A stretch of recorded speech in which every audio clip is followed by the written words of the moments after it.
Tara, uban ni ninyo magdakop sa nati. Hola, it's me again, Charel. Another day, another video na pudta.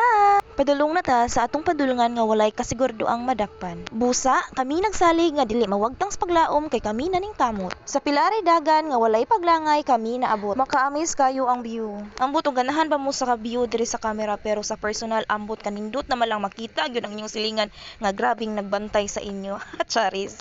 Bitaw sa walay bakak sobra kanindot makawala jud sa stress. Ug kung hilig ka og muni-muni ali na diri. Ug ganahan kag picnic together with your family mao gud ni ang nindot nga spot para sa inyo. Mao day ni ang inahan sa nati. Dako pero walay sulod ang tiyan. Bitaw amo jud na siyang gituyo nga dili gud siya makakaon. Amo na siyang gikulong para ang nati or katong iyang anak nga dili makaduol sa iyaha. Kay amo ra ba na siyang gitugway. So kung moduol sa iyaha di mi kabantay. So mao to pag abot namo diha amo na siyang gibuhian para ang nati moduol sa iyaha mututoy. Mao na ang way namo para mabitag ang nati. Kay sa pila ka na kasimana nakabuhi ang nati wala pagud intaw na dak. Bitaw wala jud nako nakuha tanan details kung unsa giunsa nila pagbitag ang nati kay tungod akong chikitin or akong baktin magsigihilak o makadungog na og tingog sa baka. Diha nga video is nakuha na gyud intawon siya. Grabe jud intawon kakusgan og kaidlas aning baktina. Daghan na kayog na injured aning baka. Una akong uyuan, sunod akong igagaw, sunod akong amahan ug ang kinalasan ako na jung paris.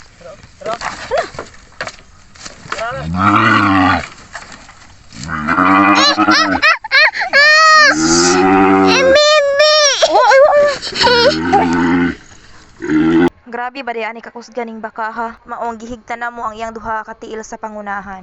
Kita mo na mao na ang injured sa kuang paris may gani wala na mata. Naigo na siya sa kawayan while nagbira atong bitag sa baka. Ug ang injured ni Papa kay may gani sa tuhod ra. Nagluhod-luhod gyud while gabira-bira. Tanan kusog magamit gyud. Og diha nisinggit si nanay kung nakuha na ba daw sa bitag ang baka kay grabe na gyud kunong dugaya wa gyapon kuno nakuha mo nang ni anak ko swerte minay kini kuyog ming cadence nadakpan ang baka. Bitaw makaingon na lang tag swerte ani kay kung wa man ni kuyog wa man sa dadakpan ang baka.